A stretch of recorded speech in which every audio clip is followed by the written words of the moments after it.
তো আজকে আপনাদের সঙ্গে আমি যে বিষয়টা নিয়ে কিছু কথা বলবো, সেটা খুব ইন্টারেস্টিং একটা বিষয়।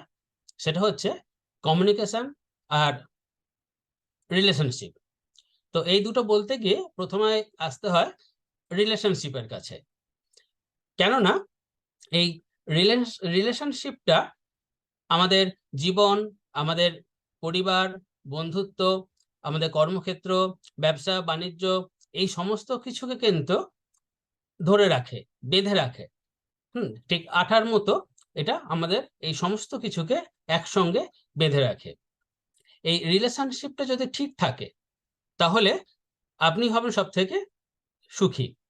আপনার মতো হাসি খুশি তে থাকবেন, আপনি আনন্দে থাকবেন, ভালো থাকতে পারবেন। আর দারুণভাবে আপনি যে ডিপার্টমেন্টে আছেন, আপনি দারুণভাবে সেখানেও কিন্তু সেই সমস্ত বিষয় দারুণভাবে গ্রোথ করতে পারবেন। কিন্তু এই রিলেশনশিপটাকে সুন্দরভাবে রাখার জন্য, তৈরি করার জন্য অ্যাকচুয়ালি সবকিছুই কিন্তু গড়ে তুলতে হয়, কোনোটাই এমনি এমনি হয়ে যায় না। তো এটাকেও, এই রিলেশনশিপটাকেও ঠিকঠাক ভাবে গড়ার জন্য কিছু আহ, উপায় আছে, যেগুলো আমাদের শিখে নেওয়া দরকার, যেগুলো আমাদেরকে ফলো করা দরকার। তো সেরকমই কতগুলো উপায়ের মধ্যে কয়েকটা আজকে বলবো। যেমন প্রথমেই যেটা খুব গুরুত্বপূর্ণ সেটা হচ্ছে রিলেশনশিপে কিন্তু আমাদেরকে আহ, দেওয়ার মেন্টালিটি রাখতে হবে। হ্যাঁ, আপনি দেখে থাকবেন চারপাশে যে সমস্ত রিলেশনশিপ গুলো বা সম্পর্কগুলো তৈরি হয় কিছু পাওয়ার জন্য, সেগুলো কিন্তু দীর্ঘস্থায়ী হয় না। কিছুদিন পরে সেগুলো থাকে না, সেটা যে কোনো ক্ষেত্রে, সেটা যে কোনো বন্ধুত্ব হোক, যে কোনো ব্যাপারেই হোক না কেন। তো দেওয়ার মেন্টালিটিটা আমাদেরকে রাখতে হবে। তো এই ক্ষেত্রে গান্ধীজি একবার বলেছিলেন একটা জায়গায় যে ইনক্রিজ দ্য ডোজ। অর্থাৎ মানে উনি বলছেন হিন্দিতে যে পেয়ার দেনে সে নেহি বান রাহে, তো और পেয়ার দো। যে ভালোবাসা আহ দিয়েও যদি তাকে আপন করা না যায়, তাহলে আরো ভালোবাসা দেওয়ার জন্য আর কি।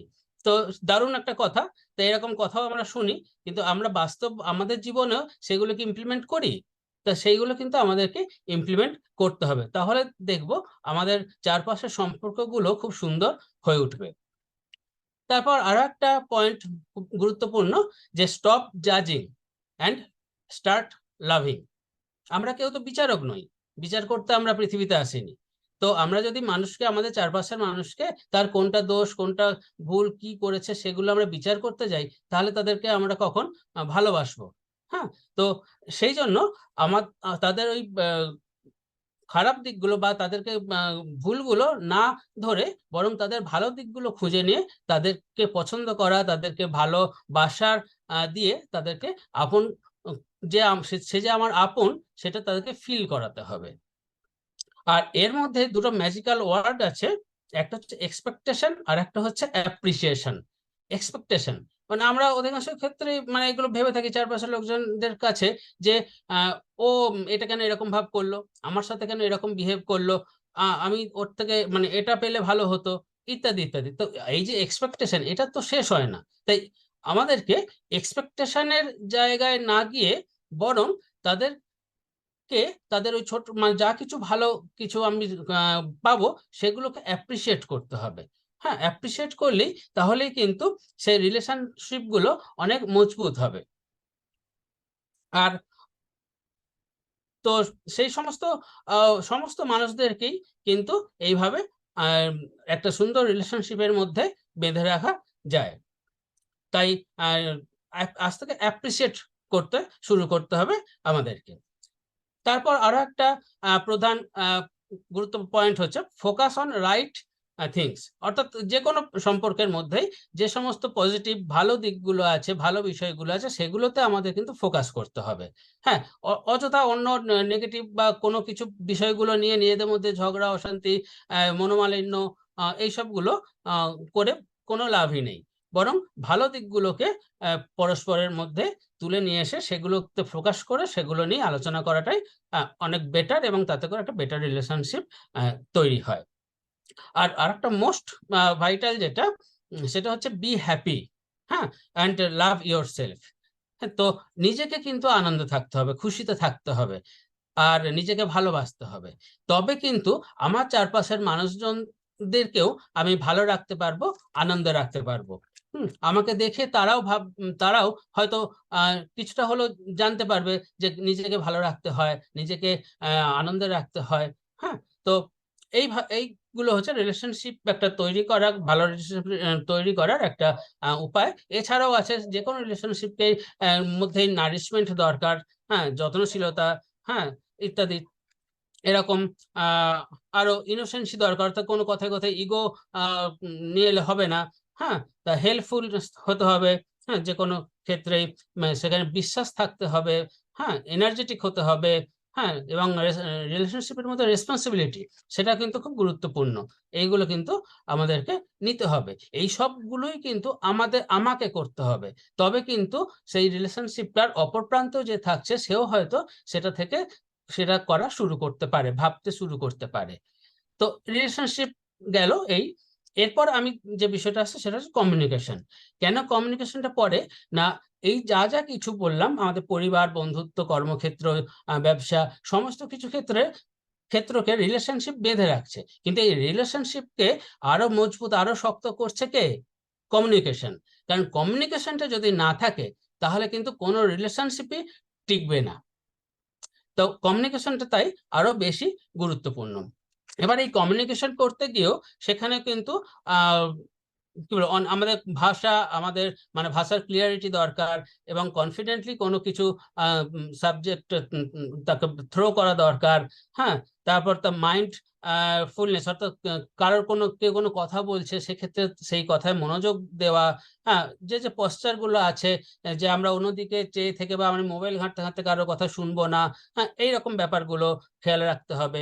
তারপর এমন কিছু আমি কথা বলবো যাতে করে সে কিছু মোটিভেট হতে পারে, সে আমার থেকে কিছু ইন্সপায়ারিং কিছু পায়। হ্যাঁ, সে যাতে লাভবান হয়, বেনিফিটেড হয়।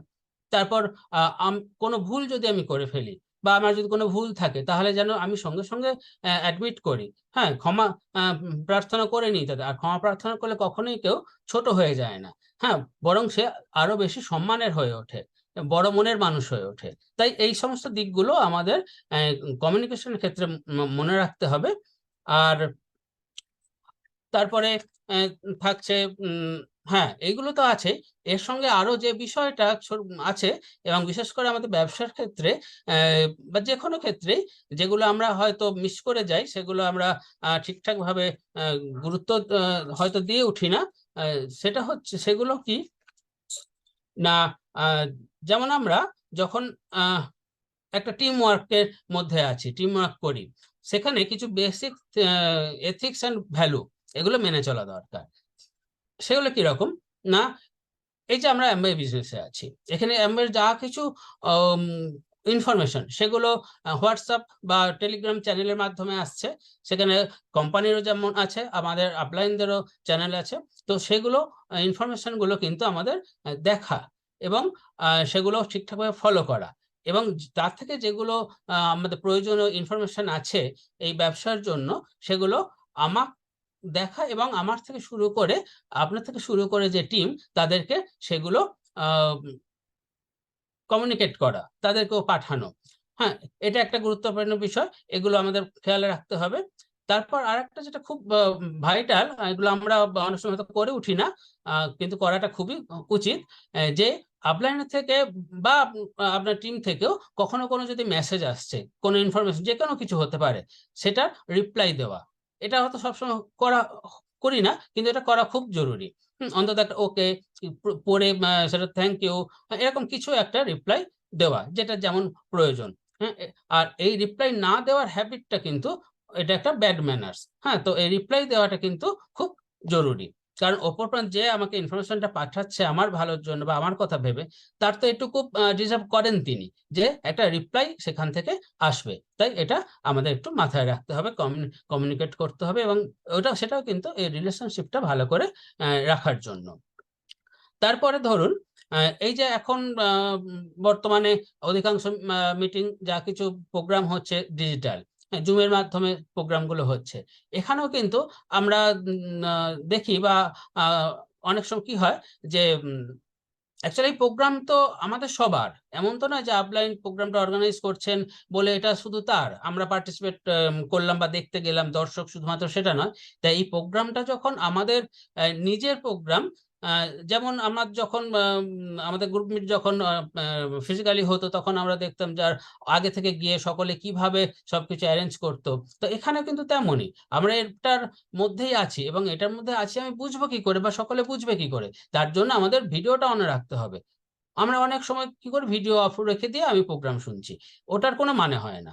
হ্যাঁ? কারণ আমি যদি এই আই কনট্যাক্ট যদি না হয়, তাহলে তো কমিউনিকেশনটাও ঠিকঠাকভাবে হবে না। তাই ভিডিও অন করে প্রোগ্রাম আ শোনা বা প্রোগ্রামে অ্যাটেন্ড করা অত্যন্ত জরুরি। হ্যাঁ, হতে পারে আমার কোনো প্রয়োজন হয়ে পড়েছে, সেই সাময়িক অফ করলাম। কিন্তু সেটা কিন্তু বেশিক্ষণের জন্য নয়। তো এই ব্যাপারগুলো। আর আর হচ্ছে আমাদের হ্যাঁ, অনলাইনে ঘর থেকে প্রোগ্রাম করছি। তার মানে এই নয় যে আমি ঘরের যে ড্রেস পরে আছি সেই কোন রকম একটা ড্রেস পরে বসে পড়লাম। হ্যাঁ, যেমন বাইরে গেলে করতাম, তেমনই অন্তত একটু ঠিকঠাক ড্রেস আমাদের এখানে পরে অ্যা প্রোগ্রামটা অ্যাটেন্ড করা, এগুলো জরুরি। তারপরে একটু খেয়াল রাখা যে আমি ঠিকঠাক মানে আমার স্ক্রিনের ঠিকঠাক জায়গায় আমি আসছি কিনা, আমাকে সবাই ঠিকঠাক দেখতে পাচ্ছে কিনা। হ্যাঁ? তারপর আমার ব্যাকগ্রাউন্ডটা একটু চেক করে নিতে হবে যে সেখানে তেমন কিছু আছে কি যেটা যারা অপর প্রান্তে আছে তাদের খেয়ালটা আমার কথাতে না থেকে সেই দিকে চোখ চলে যাচ্ছে। এই ব্যাপারগুলো আমাদেরকে একটু মেইনটেইন করতে হবে এবং তাহলে কি হবে? এই কমিউনিকেশনটা আরো ভালো হবে এবং ঠিকঠাকভাবে আমরা যে প্রফেশনে আছি বা এই ব্যবসাতে আছি, অ্যা সমস্ত জায়গা দিয়ে আমরা দারুণভাবে আমাদের গ্রোথ করতে পারবো, আমরা এগিয়ে যেতে পারবো। তো তাই খুব এই রিলেশনশিপ আর কমিউনিকেশন দুটো ওতপ্রোতভাবে জড়িত। একটাকে ছাড়া আরেকটা কিন্তু ও টিকেই থাকবে না। তাই এই দুটো দিকে খুব গুরুত্ব দিয়ে আমাদেরকে দেখতে হবে এবং সেগুলো নিজেদের জীবনে নিজেদের ক্ষেত্রে ইমপ্লিমেন্ট করতে হবে।